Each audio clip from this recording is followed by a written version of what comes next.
I will be teaching field controlled servo motor.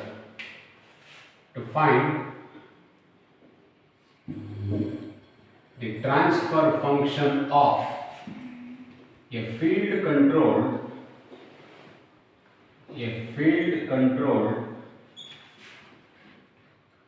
servo motor.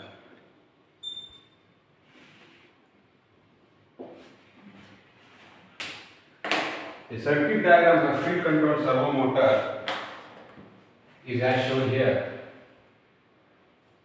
The control is done from the field side. RF is the resistance of the field winding, LF is the inductance of the field winding, Vc of t is the control voltage, If of t is the field current, the armature current is kept constant. The armature current is kept constant. Ia is equal to constant. The armature shaft is connected to a load having moment of inertia J and coefficient of viscous friction equal to B. Theta of T is the displacement of the shaft. So this is figure 1.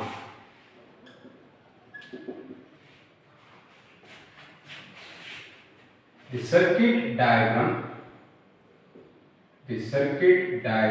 of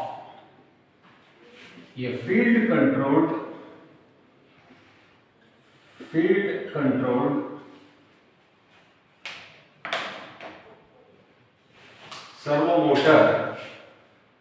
controlled servo motor is as shown in figure 1. In a field controlled servo motor,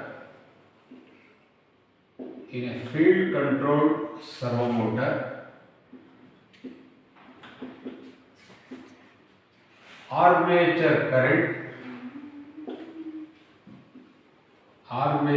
current Ia of t is kept constant.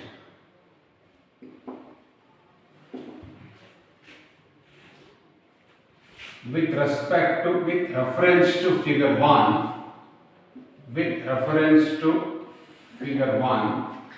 we define Rf is equal to resistance of the field winding,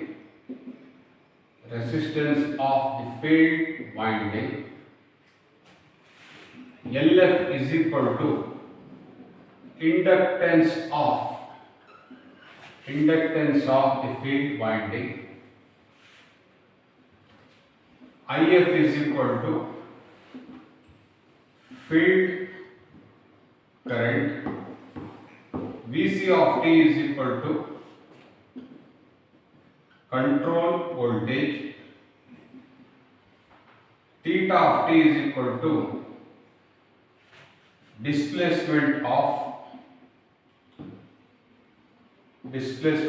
the load. This is the load. Displacement of the load.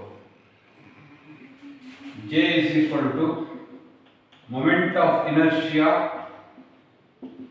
of the load in kg meter square. B is equal to coefficient of viscous friction. Coefficient of viscous friction in Newton meters per radian per second. The circuit diagram of a field controlled servo motor is as shown in figure 1. In a field controlled servo motor, armature current Ia of t is kept constant. With reference to figure 1, define Rf is equal to resistance of the field winding, LF is equal to inductance of the field winding, IF is equal to field current, VC of T is equal to control voltage, theta of T is equal to displacement of the load, J is equal to moment of inertia of the load in kN square, B is equal to coefficient of viscous friction.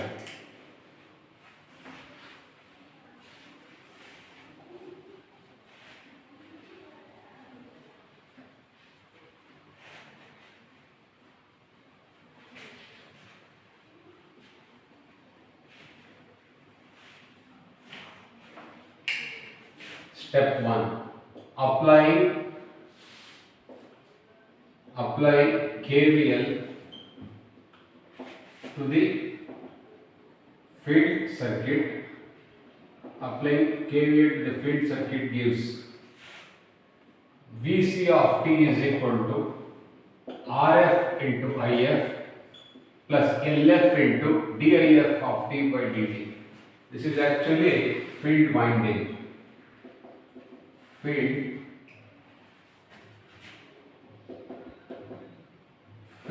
winding. The field winding resistance and field winding inductance is shown externally in the field winding. Taking Laplace transforms with all initial conditions equal to 0. With all initial conditions equal to 0 gives VC of S is equal to RF into IF of S plus S into LF into IF of S. This implies IF of S is equal to VC of S divided by RF plus S into LF. We will represent this expression by a block diagram. VC of S multiplied by 1 over RF plus S into LF gives the field current IF of S. Input into transfer function. Input and transfer function is equal to output, nothing but this equation. Second step, the torque produced by the motor,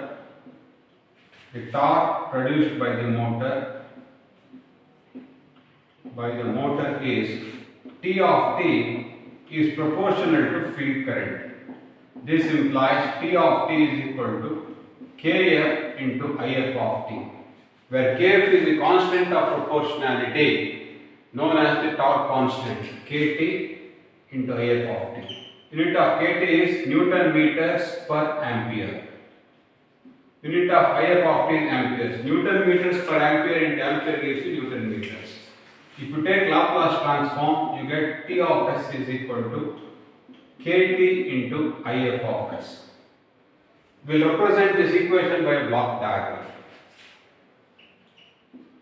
If of S multiplied by Kt gives T of S. If of S into Kt is equal to T of S. Input into transfer function is equal to output, nothing but this equation. Load has got moment of inertia J, coefficient of viscous friction equal to B. The torque produced by the motor must be balanced by the load torque.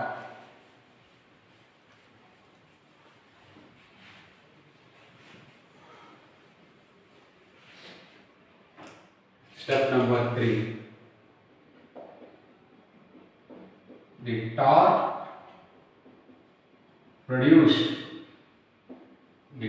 produced by the motor must be balanced by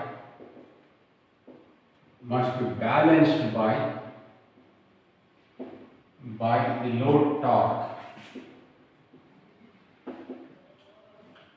Load torque has got two components, one due to J and another due to B. Torque required to overcome moment of inertia of the load is J into d square theta by dt square. torque required to overcome the frictional coefficient B is B into d theta by dt.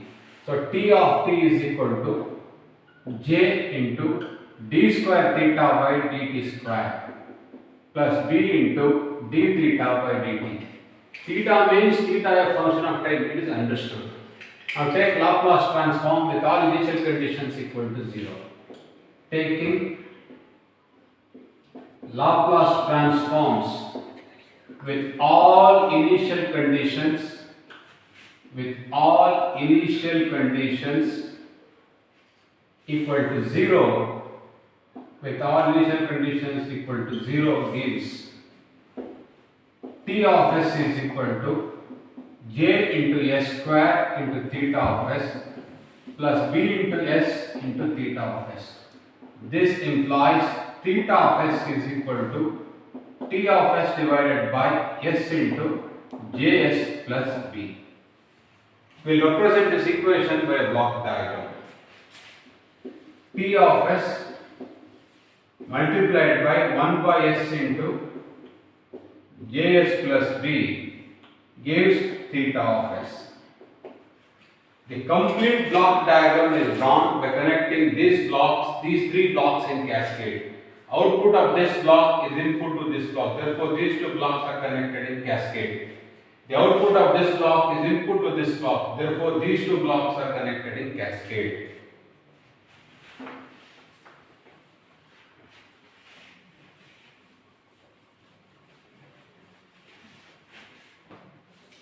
The complete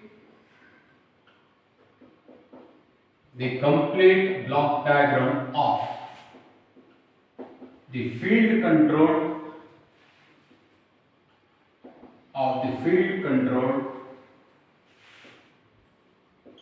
servo motor is as shown below. Connect these three blocks in cascade. Vc of s inside the block 1 over Rf plus s into Lf. Output is If of s. If of s multiplied by the transfer function Kt gives T of s. T of s multiplied by transfer function 1 by s into Js plus B gives theta of s. This is like G1, G2, G3 in cascade. Hence theta of s divided by Vc of s is equal to G1, G2, G3 is equal to Kt divided by S into Js plus B multiplied by Rf plus S into Lf. Please note that the block diagram representation of the field controlled servo motor does not have a feedback path. Therefore, theta of s is not maintained constant. In the case of armature controlled servo motor, there is a feedback path. Hence, the output theta of s is maintained constant. This aspect I told earlier also. Thank you.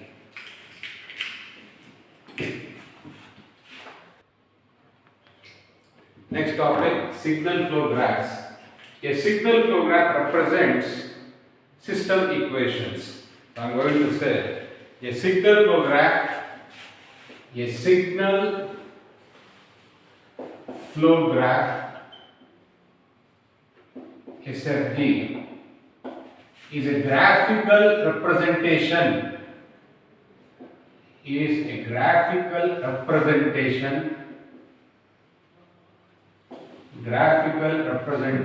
of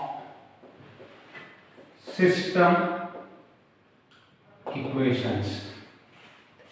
Example, let us take an equation x2 is equal to a into x1.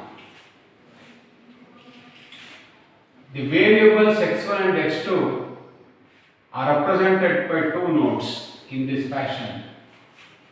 x1 multiplied by a is equal to x2. In a signal flow graph, the tiny circles denote nodes and each node represents a variable. So I am going to write in a signal flow graph. In a signal flow graph, each node represents a variable. The system equation is of the form x2 is equal to a into x1. This is represented by a diagram, and this diagram is known as signal flow graph. In the block diagram, how do we represent this equation? X1 multiplied by A is equal to X2. The signals X1 and X2 here have become two nodes in the form of X1 and X2. The transfer function A is represented here by the side of the arrow. This is called signal flow graph representation. This is block diagram representation. Next, I'll teach you some important definitions.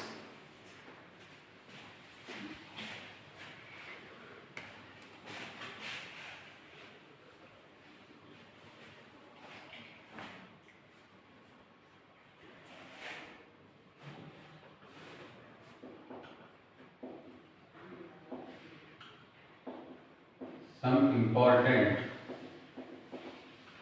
definitions. First one, forward path and forward path gain. Forward path and forward path gain. In order to explain what is meant by forward path and forward path gain, I will take a representative signal flow graph as shown here. Let us take a representative signal flow graph. Input is R, output is C. G1, these are the gains, G1, G2, G3, G4.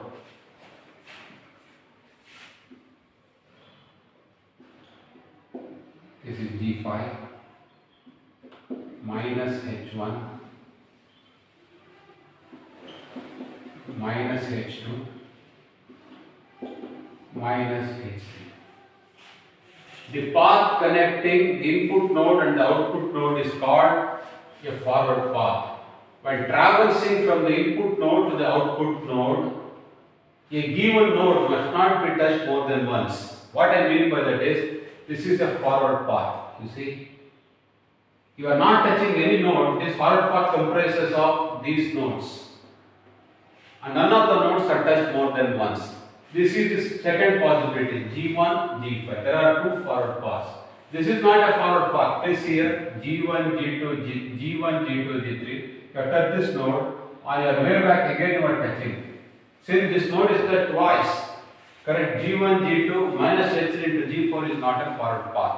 The path connecting the input node and the output node is called a forward path. Correct? It's called a forward path. The condition is you must traverse along the direction of the arrows, and a given node must not be touched more than once. What is the input node? The input node is a node having only outgoing branches. See, this node has got only outgoing branch here. It can have two branches, three branches, but all the arrows must be leaving the node. Then that node is qualified as input node. Output node means, correct, output node is a node having only incoming branches. See, that means the arrows have to enter the node. This is a hybrid node because two arrows are entering the node and one arrow is leaving the node. That definition I will give later. So forward path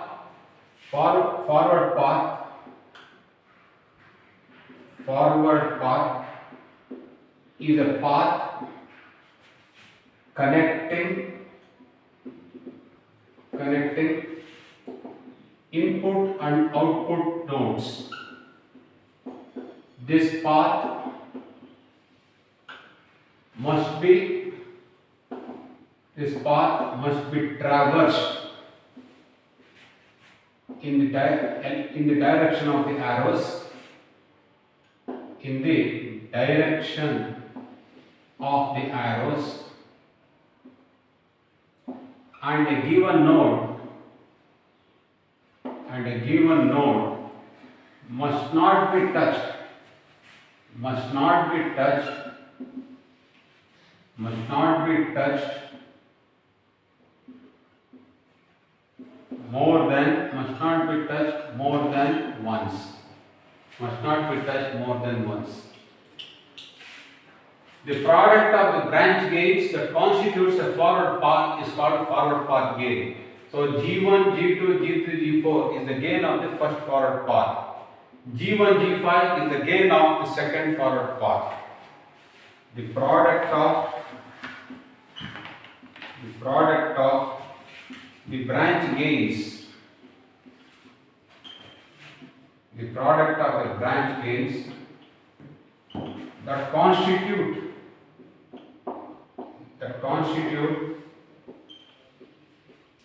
a forward path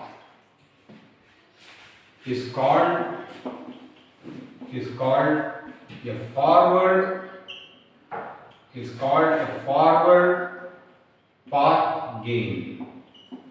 The product of the branch gains that constitute a forward path is called forward path gain. There are two forward paths in the specimen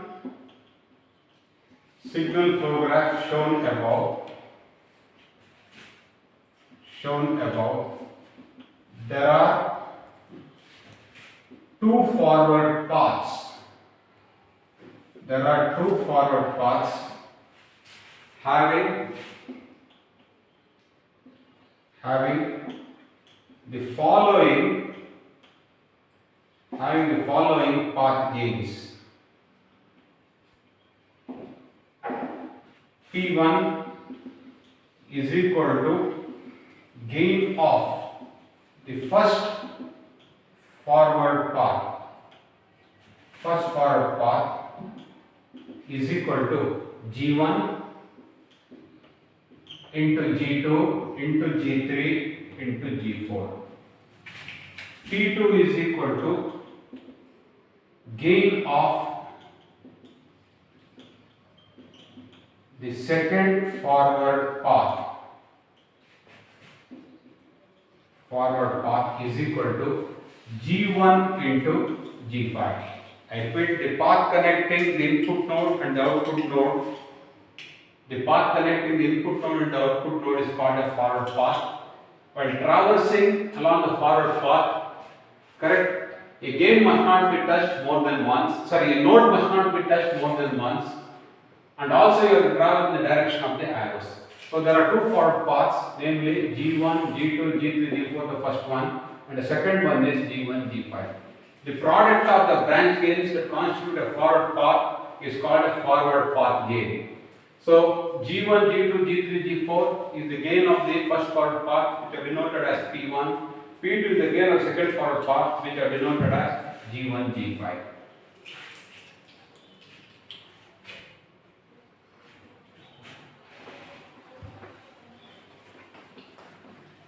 Next is loop 1, loop gain.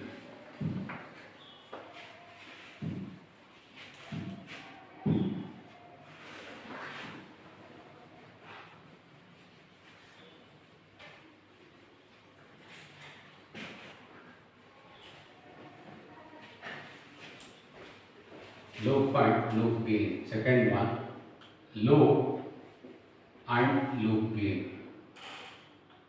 So loop is a path that starts on a node and ends on the same node. I am going to say a loop is a path that starts and ends on the same node.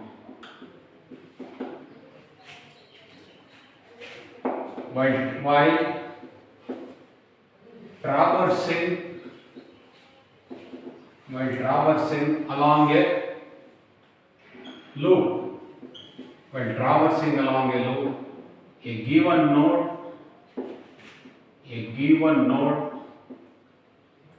must not be touched more than once. A loop is a path that starts and ends on the same node. While traversing along a loop, a given node must not be touched more than once. For example, you say you start on this node, you end on the same node. Correct? No node must be touched more than once except the starting node. Of course, because there you have to start and there you have to end.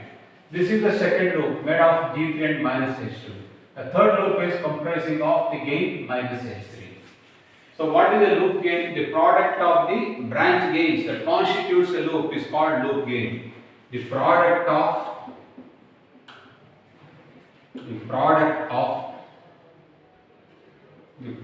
of branch gains, branch gains that constitute a loop is called loop gain. In the specimen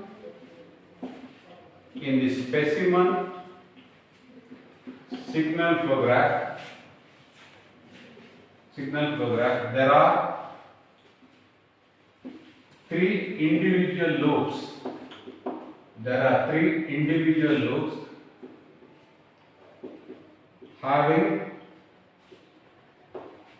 Having the loop gains given below. L1 is equal to gain of the first loop. Is equal to G2 into minus H1. L2 is equal to gain of the second loop. Any loop you can call as first loop. There is no hard and fast rule. G2 minus H1 should be called first loop. Gain of the second loop is equal to G3 into minus H2. L3 is equal to gain of the third loop. Is equal to minus H3. So a loop is a path that starts and ends on the same node. That means it's a closed path. While traversing along a loop, a given node must not be touched more than once. Condition. The product of branch gains that constitute a loop is called loop gain. In the specimen signal flow graph, there are three individual loops having the loop gains. L1 equals G2 minus H1, L2 is equal to G3 minus H2, L3 is equal to minus H3.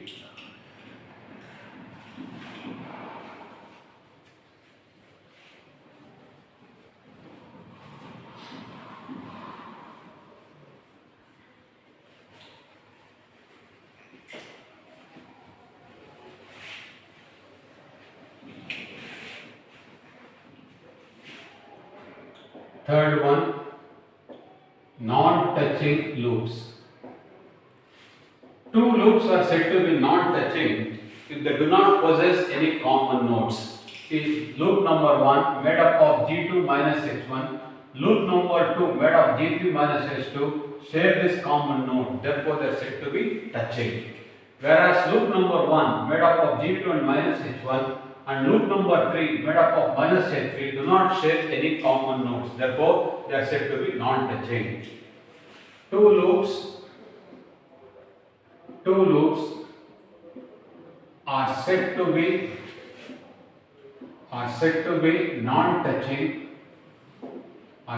non-touching if they do not share any common nodes. In the present example, in the present signal flow graph, loop made of G2 and minus H1 does not touch the loop made of minus H3. In the present signal flow graph, loop made of G2 and minus H1 does not touch the loop made of minus H3. Next is input node. Input node or source node. Input node or source node. It's a node having only outgoing branches. It is a node. It is a node having only outgoing branches. Only outgoing branches. See, this is the input node. It has only one outgoing branch here. Fifth one, output node or sink node.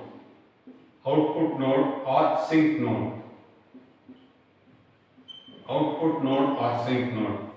It is a node having only incoming branches. There are two branches that approach node C. It is a node having only incoming branches. Having only incoming branches.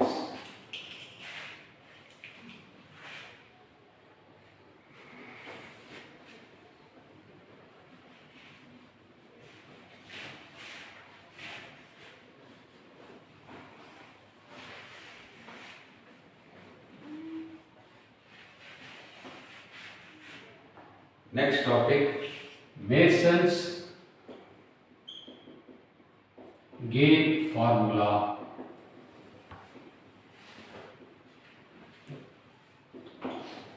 Mason's gain formula is used for finding the transfer function of a signal flow graph. The application of Mason's gain formula does not require the manipulation of the signal flow graph. You have seen when doing problems using block diagram reduction techniques, the block diagram was manipulated through to eliminate the number of feedback loops, to reduce the number of summers, so on and so forth. Here, manipulation of signal flow graph is not required. I am going to write the objective. Mason's gain formula. Mason's gain formula is used for finding the transfer function of a signal flow graph. It does not require the manipulation. It does not require the manipulation of the signal flow graph. This is the greatest advantage. Mathematically,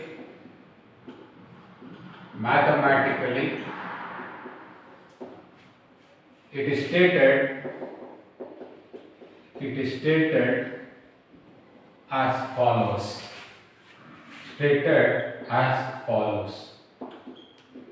T of s is equal to C of s divided by R of s is equal to summation k equal to 1 to m pk delta k divided by delta, where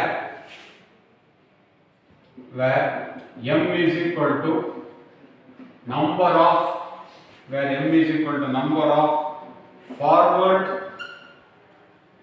of forward paths. Pk is equal to gain of the k forward path. Gain of the k forward path. First let me write Mason gain formula. Then I will explain the meaning of each term in the Mason's gain formula by doing a problem. Delta is equal to determinant of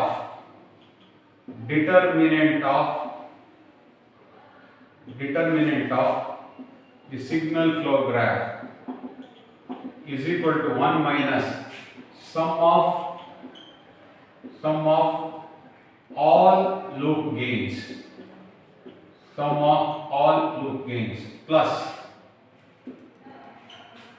sum of products of loop gains sum of products of loop gains of non-touching loops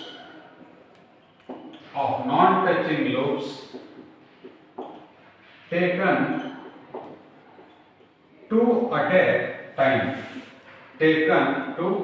time.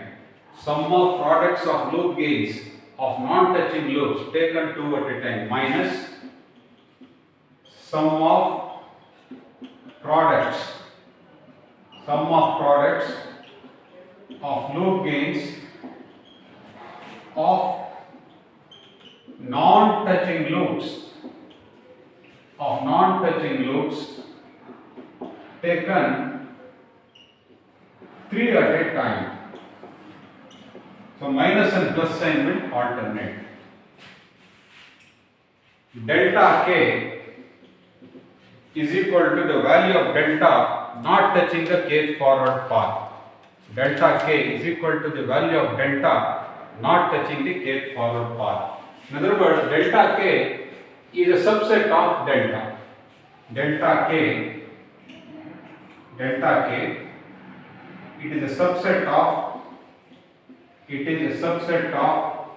delta. The value of delta k is found by retaining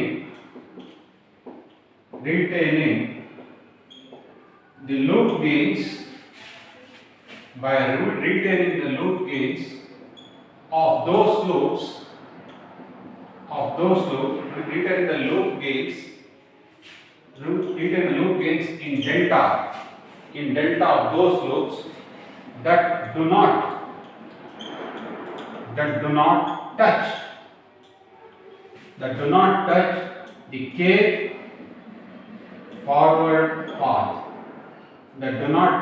the kth forward path. What are written? Delta k is a subset of delta. That means it can contain a part of delta, a complete delta itself. The value of delta k is found by retaining the loop gains of those loop gains in delta of those loops that do not touch the kth forward path. Now I will explain Mason's gain formula with respect to an example. With this explanation you will not be happy, but let me make you follow each term in this Mason's gain formula with the help of an example.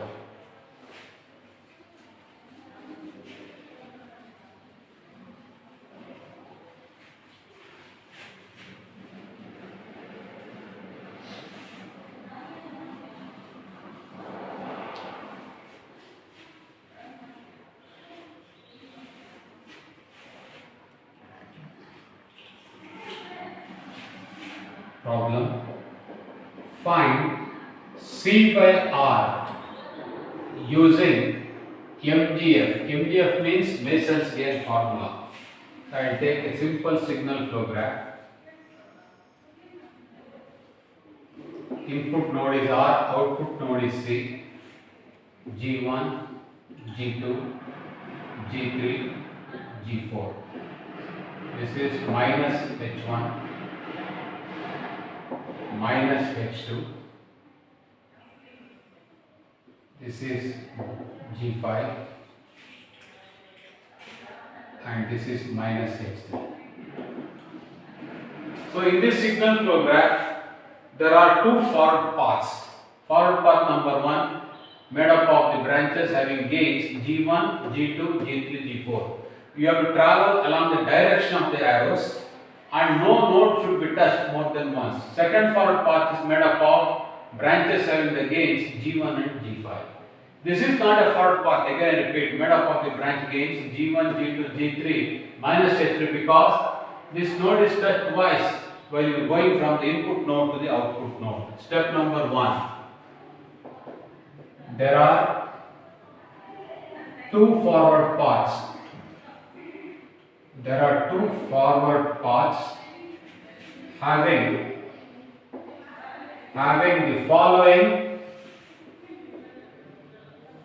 Having the following path gains. P P1 is equal to gain of the first forward path. Gain of the first forward path is equal to G1, G2, G3, G4. P2 is equal to gain of the second forward path. Second forward path. And what is it? G1 into G5. Second step. There are three individual loops. G2 minus H1. You start at this node, you have to go back to same node along the direction of the arrows. G2 minus H1. G3 minus H2 minus H3. This is not a forward path. See, this is not a loop, sorry. G2, G3, G4, G5. Even though you start here, you cannot go back to, even though you start here, you cannot go back to same point along the direction of the arrows. Because when you are moving like this arrow is opposing you.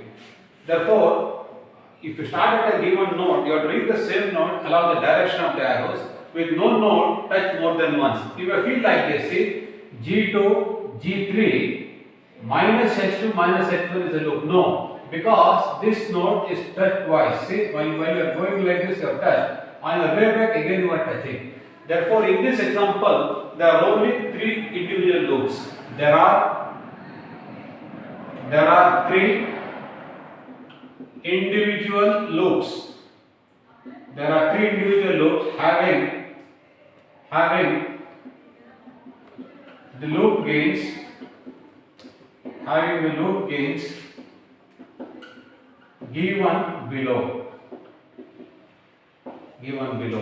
L1 is equal to G2 into minus H1.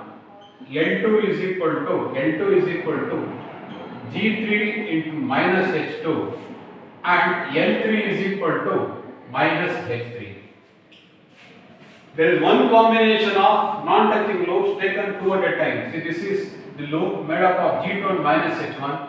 This is the loop made up of minus H3. They do not touch each other. Two loops that do not touch each other forms one combination.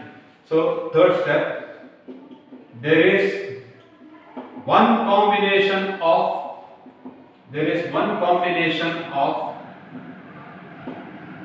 non-touching loops. There is one combination of non-touching loops taken two at a time. What is that combination? L1, L3. L1, L3 means loop number 1 and loop number 3 do not touch each other. There are no other combinations of non-touching loops. There are no other combinations. There are no other combinations of non-touching loops. Fifth step. Delta is equal to determinant of the signal flow graph is equal to 1 minus sum of all individual loop gains. That means L1 plus L2 plus L3. Minus and plus signs will alternate. In the second bracket, you have to write two product terms. Here in this case, there is only one product term, L1, L3. There are no combinations of non-touching loops taken 3 at a time, 4 at a time and so on. Therefore, delta ends here. Delta 1 you take. Delta 1 means concentrate on the first forward path. To the first forward path, loop number 1 is touching, therefore put L1 equal to 0.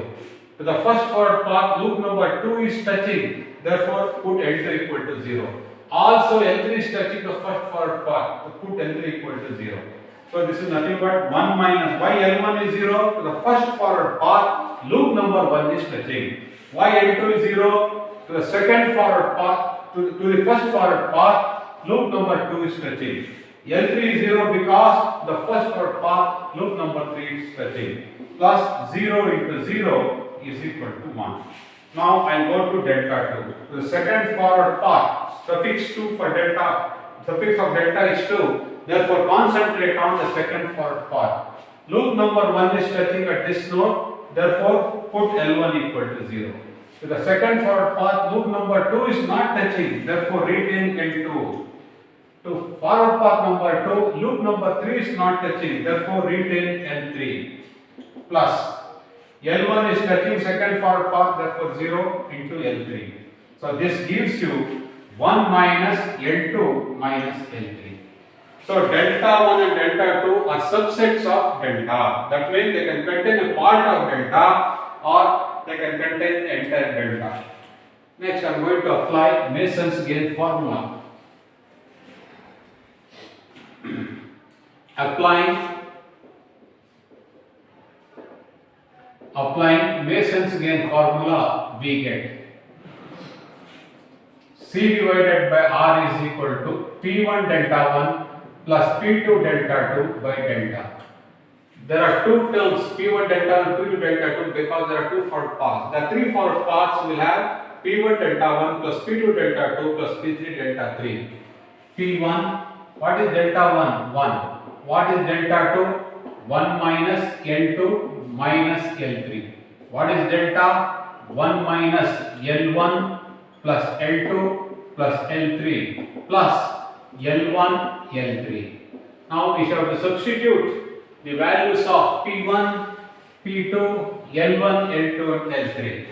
What is P1? P1 is G1, G2, G3, G4. What is P2? P2 is G1, G5. 1 minus, what is L2? L2 is minus G3H2. Minus of minus it becomes plus G3H2. What is L3? Minus H3. Therefore here it becomes plus H3. Divided by 1 minus. What is L1? L1 is minus G2H1. What is L2? Minus G3H2. What is L3? Minus H3 plus. What is L1, L3? L1, L3 means G2, H1, H3.